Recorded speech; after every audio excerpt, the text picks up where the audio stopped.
Morning students. अध्याय 11 के numerical करवा रहे थे। अब देखिए इसी संबंधित अगला क्वेश्चन लेंस से संबंधित क्या दे रखा है। एक उत्तल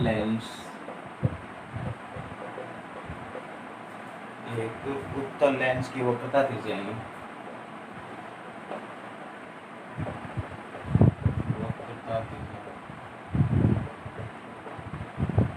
क्रमशः 20 सेमी व 30 सेमी है।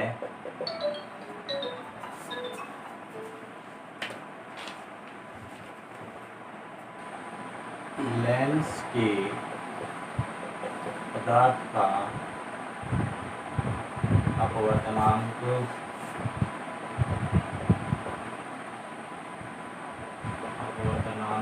1.5 है यदि इस लेंस को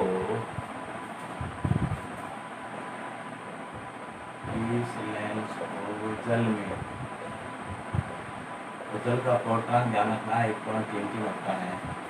यदि इस लेंस को जल में रख दिया जाए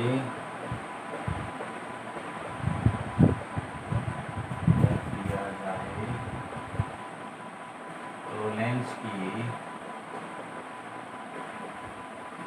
फोकस दूरी क्या होगी, फोकस दूरी ज्ञात कीजिए।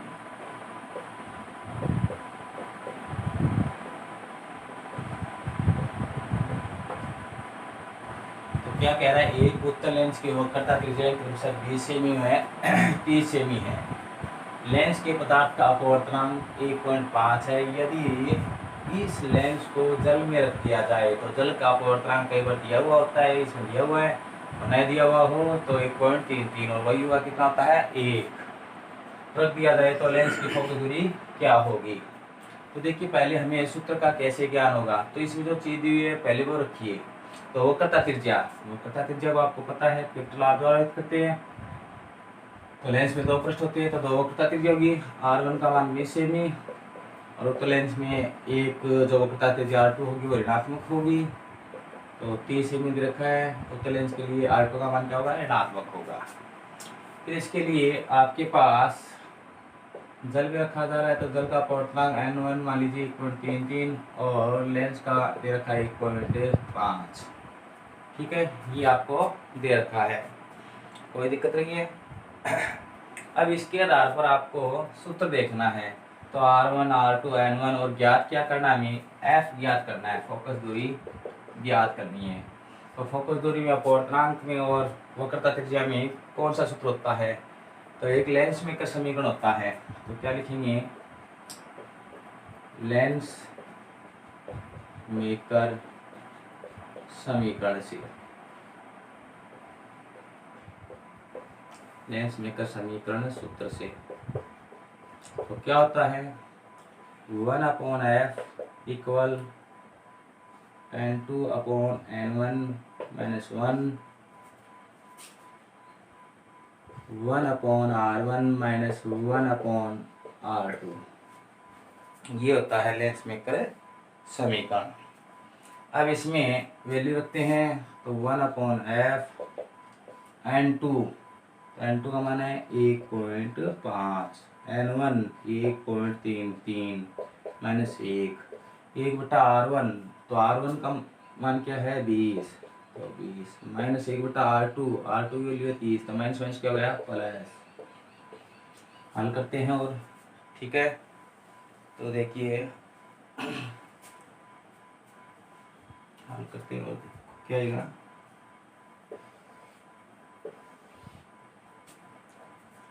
वन अपॉन एफ इक्वल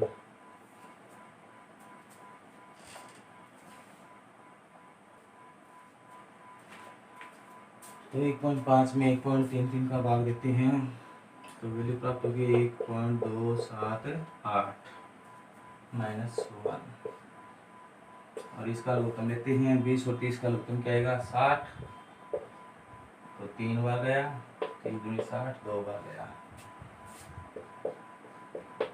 तो ये रह गया 0.278, 3 और 2 कितने हो गए 5,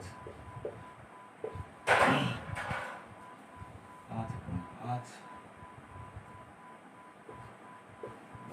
60, 1/f 0.278, ठीक है। और हल करते हैं, तो इसके लिए क्या आएगा 1/f, आपको f की वैल्यू निकालनी है तो उनको देते हैं 0.278, और हल कर सकते हो, पॉइंट हटा दो इसके, देखिए करते हैं आगे।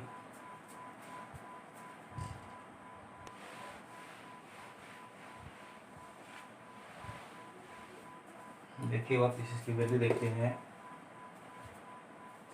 1/f, तो क्या था पीछे गलती से 1.278 बता दिया था, ये होता है 1.127 -1, इसका लघुत्तम आया था 60, 3 + 2, कोई दिक्कत नहीं है।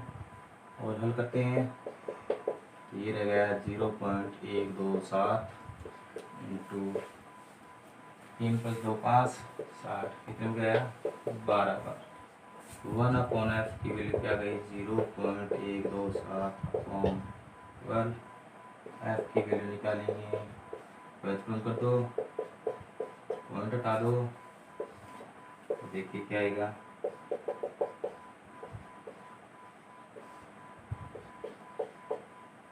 तो इसमें भाग दीजिए इसका,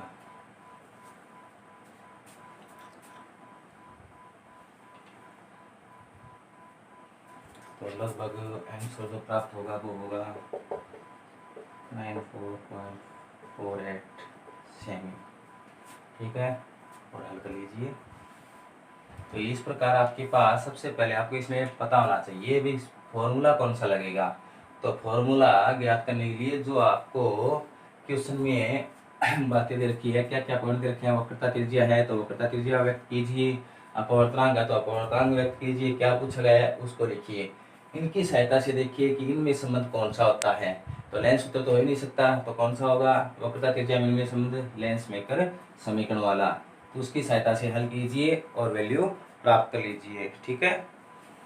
और देखते हैं,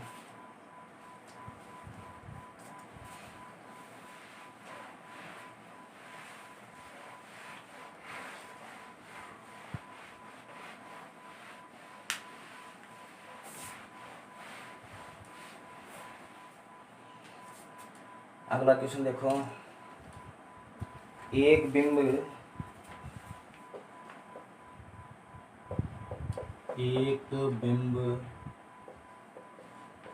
की उत्तल लेंस से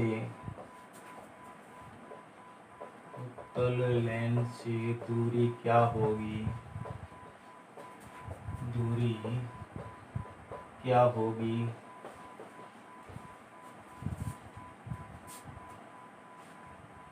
यदि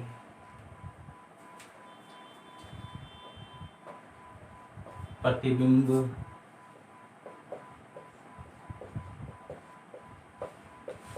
दो गुना आवर्धित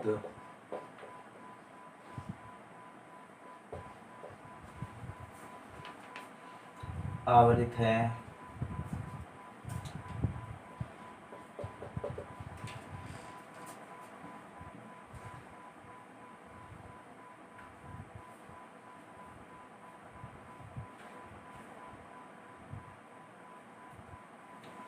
और लेंस की फोकस दूरी रखिए 10 सेमी, लेंस की फोकस दूरी 10 सेमी है, कितनी है 10 सेमी। तो क्या कह रहा है, एक बिंब की उत्तल लेंस से दूरी क्या होगी, मतलब बिंब दूरी पूछी इसने। तो आंसर में आपके पास क्या दे रखा वो देखिए, तो पहले तो प्रश्न में दे रखा आपको बिंदु दूरी ज्ञात करनी है कि उत्तल लेंस की बिंदु दूरी क्या होगी, और जो प्रतिबिंब आवृत्ति दे रखा है वो 2 गुना है। तो m की जो वैल्यू है, आवर्धन क्षमता को m द्वारा व्यक्त करते हैं, उसकी वैल्यू दे रखी है 2। तो इससे लेंस की फोकस दूरी दे रखी है, तो आपको पता है उत्तल लेंस है, उसके लिए फोकस दूरी कैसी होती है, धनात्मक होती है। वो कितनी दे रखी है, 10 सेमी दे रखी है। ठीक है, तो आपको इससे संबंधित मैंने फॉर्मूला बताया था आवर्धनता का, फोकस दूरी और आवर्धनता सूत्र से फोकस दूरी और बिंदु दूरी में। तो m equal f upon u plus f।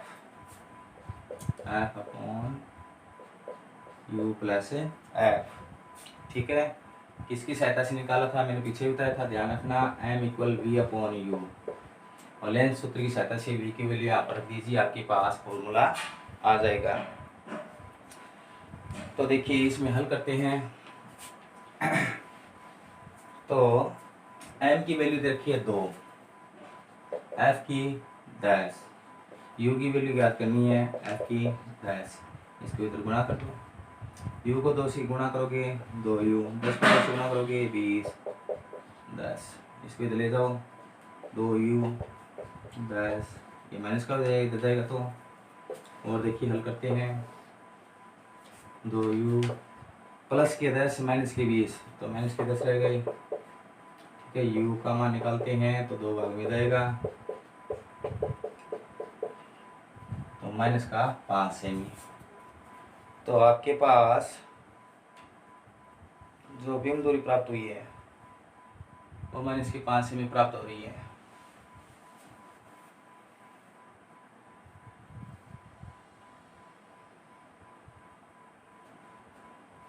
और यदि इसमें आवरणता, यदि प्रतिबिंब वास्तविक दे दिया जाता और m की वैल्यू क्या हो जाती, वास्तविक होता, तो माइनस का 2।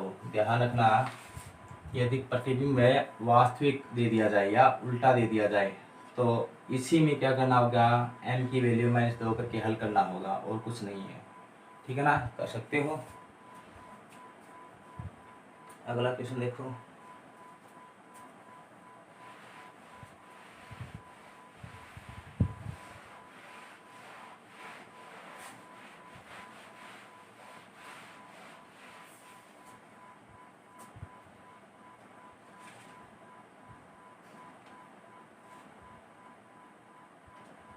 पाँच सेमी फोकस दूरी का अभिसारी लेंस, अगला क्वेश्चन देखा है, 5 सेमी फोकस दूरी का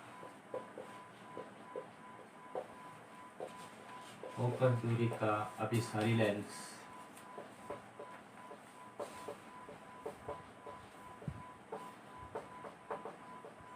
लेंस कौन सा होता है, पता होगा, उत्तल। और अपसारी कौन सा होता है, अवतल। 5 सेमी फोकस दूरी का अभिसारी लेंस 10 सेमी के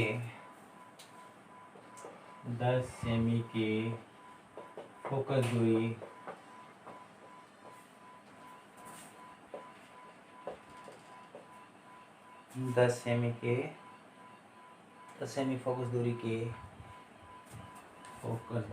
के अभिसारी लेंस के संपर्क में रखा हुआ है। अभिसारी लेंस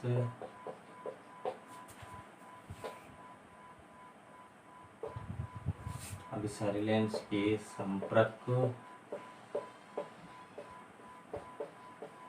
में रखा हुआ है।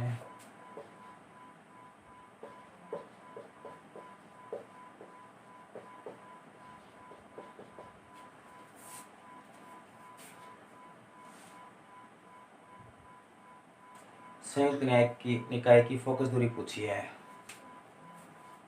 संयुक्त निकाय की फोकस दूरी ज्ञात कीजिए। फोकस दूरी ज्ञात कीजिए। तो क्या दे रखा है, 5 सेमी फोकस दूरी का एक अभिसारी लेंस है, वो 10 सेमी फोकस दूरी के अभिसारी लेंस के संपर्क में रखा हुआ है। तो संयुक्त निकाय की फोकस दूरी ज्ञात करनी है। तो देखिए करते हैं। तो F1 तो पहले लेंस की फोकस दूरी 5 सेमी होगी, कोई दिक्कत नहीं है। अब दूसरे लेंस की फोकस दूरी जो होगी वो देखिए किस प्रकार होगी। F2 तो देखिए कितनी रखी है, 10 सेमी, और ये इसके होगा बाईं ओर, ठीक है। लेंस का एक्सटेंशन देखा होगा इसमें। F2 का मान माइनस का 10 सेमी। अब आपको इसमें कुल फोकस दूरी पूछी गई है। क्या पूछी गई है? कुल फोकस दूरी, जिसको हम स्मॉल f2 कह देते हैं। तो आपने लेंसों के संयोजन से एक सूत्र देखा था, लेंसों के संयोजन का परिणामी, लेंसों के संयोजन की परिणामी फोकस दूरी।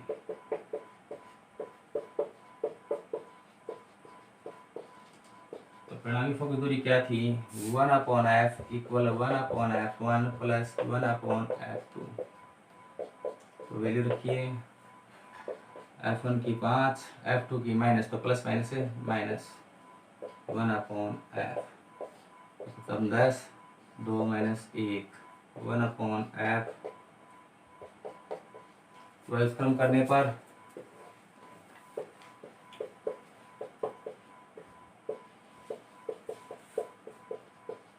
f की वैल्यू कितनी प्राप्त हो जाएगी? 10 सेमी। कितनी प्राप्त हुई है? 10 सेमी, ठीक है, कोई दिक्कत नहीं है।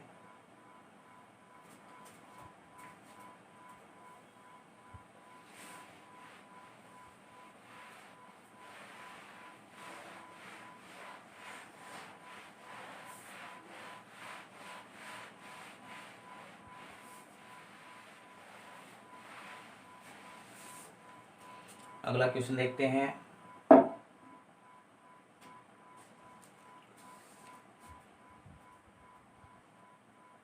देखिए, किसी कांच के उभयोत्तल लेंस के,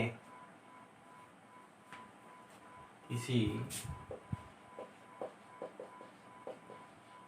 कांच के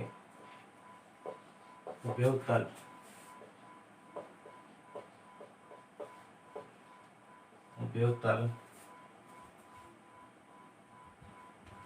लेंस के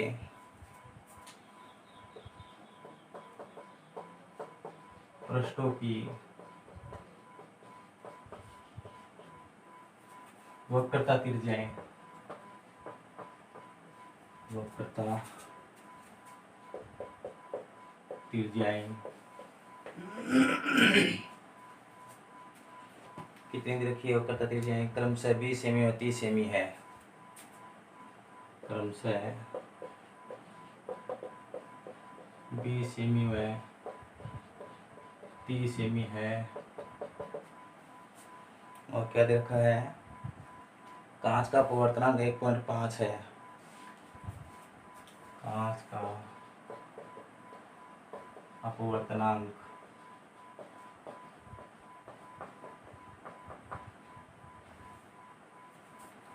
एक 1.5 है। तो क्या कह रहा है? लेंस की फोकस दूरी ज्ञात कीजिए। लेंस की फोकस दूरी ज्ञात कीजिए। पीछे भी इस प्रकार का क्वेश्चन कराया था, सिर्फ इसमें अंतर ये कि उसमें माध्यम दूसरा दिया हुआ था कि उसमें लेंस को जल में रखा गया था। इसमें दूसरा माध्यम नहीं दे रखा है, और दूसरा माध्यम नहीं दे रखा है तो हम क्या मानेंगे? दूसरे माध्यम के लिए अपवर्तनांक का मान वायु, और वायु के लिए अपवर्तनांक का मान कितना होता है? 1, ठीक है ना। तो उसकी सहायता से करते हैं। देखिए, तो आपके पास पहले क्या क्या दे रखा है वो देखते हैं। उभयोत्तल लेंस, तो इसके लिए आपको क्या क्या दे रखा है उसके अनुसार लिखते हैं।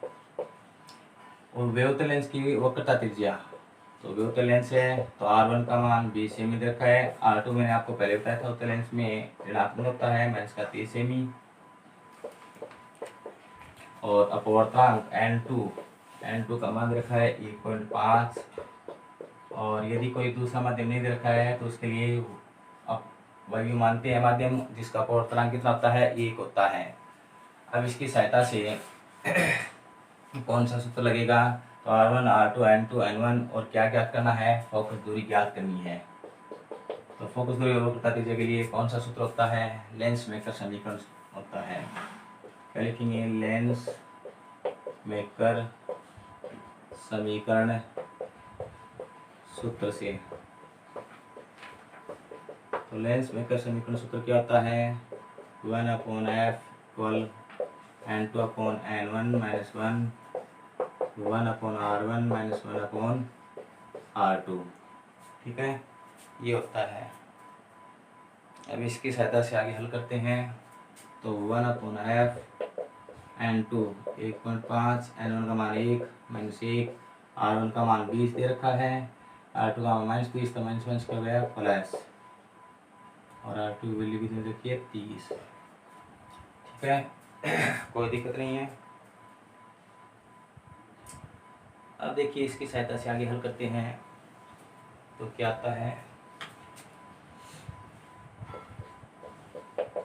1.5 में एक का बाद 1.5 में से एक जाएगा 0.5, इसका लघुत्तम आएगा 60, 3 + 2 1/f 0.5, 3 2 5/60, ये 5 से कैंसिल हो गया 12 बार। तो आपके पास वैल्यू क्या प्राप्त आ गई, 1/f इक्वल 0.5 ऑन 12। कोई दिक्कत नहीं है। व्युत्क्रम करने पर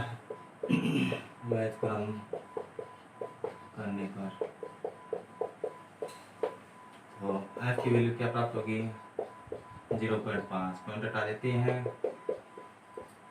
हल करते हैं। तो 5 × 10 बच गए कितने 2। तो f की वैल्यू प्राप्त हो गई 24 सेमी। ठीक है, कितनी प्राप्त हो गई, 24 सेमी।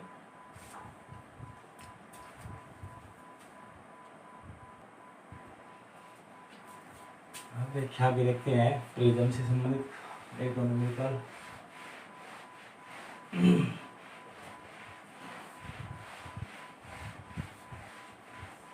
पीछे मैंने एक दो क्वेश्चन से संबंधित बताए थे।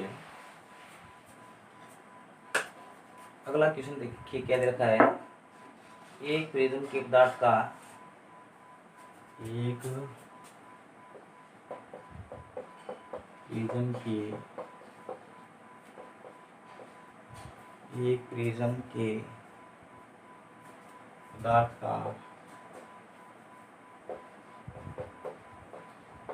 प्रिज्म के पदार्थ का लाल रंग के लिए अपवर्तनांक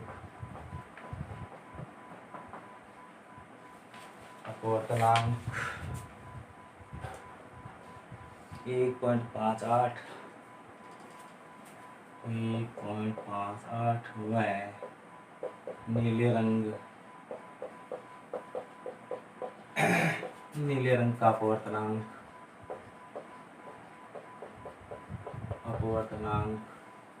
1.60 है। यदि प्रिज्म कोण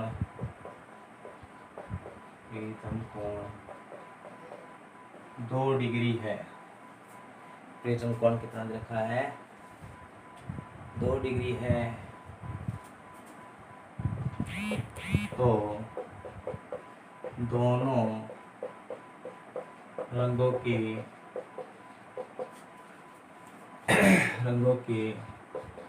विचलन कोण व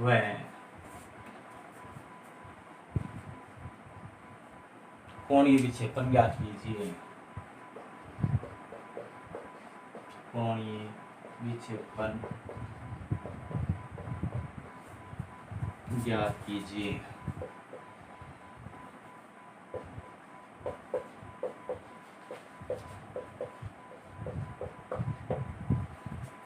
तो क्या दे रखा है, एक प्रिज्म के पदार्थ का लाल रंग के लिए अपवर्तनांक कितना दे रखा है, 1.58।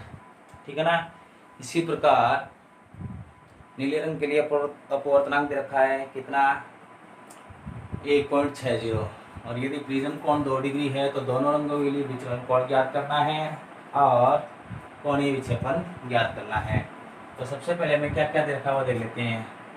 अपवर्तनांक तो म्यू द्वारा लिखना चाहिए, कोई दिक्कत नहीं है।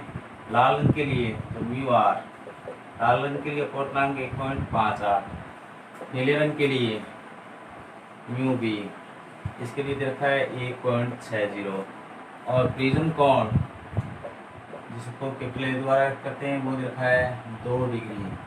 और क्या कह रहा है, क्या ज्ञात करना है, आपको ज्ञात करना है एक तो दोनों रंगों के लिए विचलन कोण मतलब डेल आर, ठीक है, एक तो ये ज्ञात करना है और एक नीले रंग के लिए तो डेल बी, दोनों रंगों के लिए विचलन कोण और कोणीय विक्षेपण अर्थात थीटा की वैल्यू ज्ञात करनी है। तो देखिए ज्ञात करते हैं। तो सबसे पहले लाल रंग के लिए विचलन कोण, लाल रंग के लिए विचलन कोण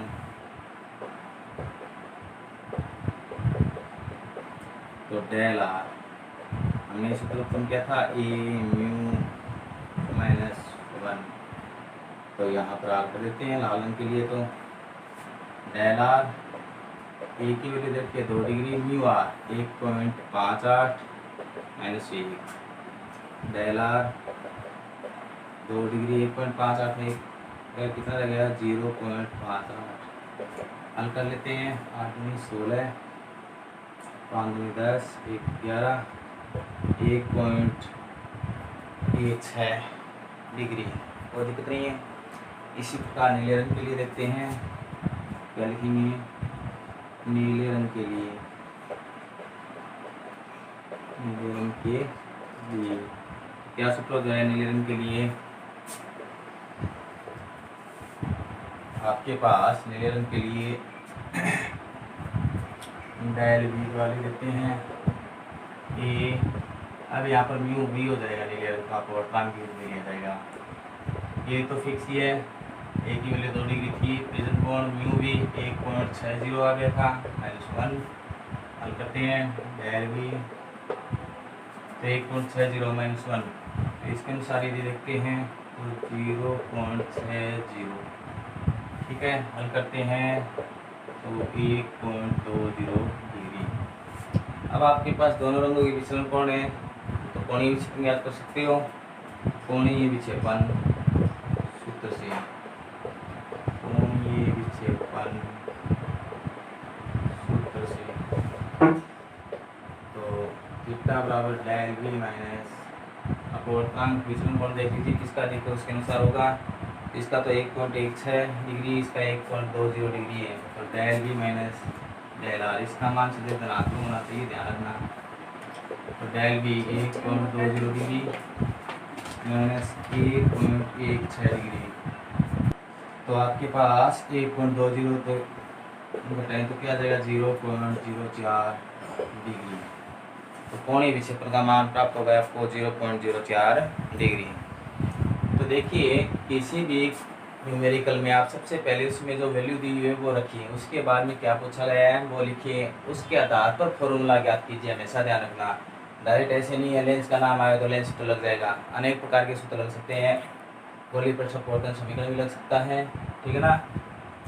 तो फॉर्मूले का कैसे ज्ञान होता है, जो वैल्यू दी हुई है वो रख लीजिए, पहले आपको क्या क्या दे रखी है और क्या पूछा है, उसके आधार पर आप ज्ञात कीजिए कौन सा फॉर्मूला उससे संबंधित आपको याद आ रहा है, ठीक है। आगे न्यूमेरिकल अगली क्लास में करेंगे। ओके।